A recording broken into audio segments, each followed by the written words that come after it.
Hello, everybody. It is Tuesday, April 27th, and here are your national days. It's Babe Ruth Day. Now, this is the day in the 27th of April in 1947 that Babe Ruth got on the field and spoke at Yankee Stadium. There were 60,000 people, and this is the original Yankee Stadium before they had the whole renovation and then demolition and then new stadium. But we're talking the original Yankee Stadium. They had 60,000 people in there. Packed house. And Babe Ruth gave a very, very famous speech for him on the field. And they put this day in there to honor him on that day. All right, so Babe Ruth Day. It's Morse Code Day, so this is celebrating Samuel Morse, who created the telegraph in 1836. So, and it ended up being able to be something as you could transmit the signal over the airwaves and via light, and became quite a big sensation as far as communication goes, and just a brilliant idea. So there you go. Samuel Morse had a good idea and helped a lot of people in a lot of different ways. All right, it's Marine Mammal Rescue Day. So this would be the day they're going out there and just trying to help out whatever mammals are in distress. And obviously today's not the only day they're going to do it, but today's the day they want to bring awareness to the fact that there's a lot of mammals that are out there that they do have to save. It is Tell a Story Day, and this is definitely a skill. You know, being able to talk in front of people is one thing, but being able to captivate people and tell them a story is another. And we all know there are definitely people in your lives that really can just hold people's attention and you know, I'm trying to think of the tell yarn. I don't know if it's tell yarn. It has something to do with a yarn, but they just know how to put certain ideas in place, but also how to when to pause, what kind of inflection you need to have, and they're genuinely just amazing at their art. And you all have somebody, at least one person in your life, and for a lot of us, it was one of our grandparents that just knew how to just captivate an audience and tell a story. And so good. So maybe you're that person, maybe you know that person, and today's the day to go find that person and have them tell a great story. All right, this is a wonderful day. It is Prime Rib Day, and there is nothing better than getting just a good piece of beef. And man, I'll tell you what, get this nice prime rib and some little bit of horseradish on the side, nice and rare.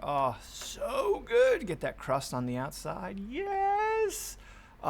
So maybe we're gonna have to all go eat out tonight, unless you've got it in your house and you want to cook it up.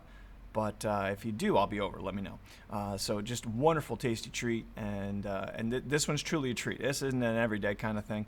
If you're eating this every day, I have a feeling your doctor's going to have a conversation with you. But hey, that's cool. I respect it. If you're eating this every day, go for it. Yeah. All right. So Prime Rib Day, and last but not least, friends, it is Devil Dog Day. Now, as a kid, there were lots of little treats that you could get, but these devil dogs were fabulous.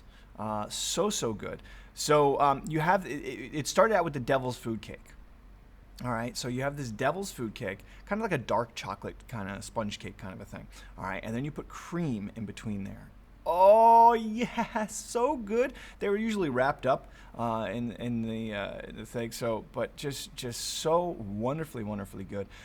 These started in the 1920s, and then Drake's Cakes kind of took over the idea and put them together.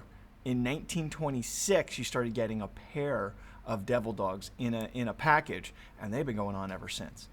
So just a wonderful thing.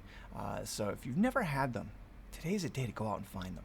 All right. So tasty goodness, wonderful snack, especially as a kid in a lunch at school. That's where I remembered them the most. And when you had those, you were like, yes, Drake's Cakes. So just good stuff. All right, so that's everything for today. Let's take a look and see what our fact of the day is. There are only 3 countries in the world that don't use the metric system, and we're one of them. Anyways, so for simplicity's sake, most of the more than 200 countries in the world use the metric system when describing things like length and mass. However, there are 3 countries that stand out: Liberia, Myanmar, and the United States. And soon that number might be down to 2. In 2018, Liberia Commerce and Industry Minister said that the government plans to adopt the metric system in order to promote accountability and transparency in trade. So they're going to give it up too. Hey, we got to be different. I understand that, but like, that different? So we could have the entire world on the same system and we would all understand what we're talking about, as opposed to having to have all the conversions going on all the time. But yeah, we're going to be different. That's cool. All right, so we still got our inches, they got their centimeters, and life's still good. There you go. All right, so you have a great day, everybody, and we'll see you right back here tomorrow. Have a good one.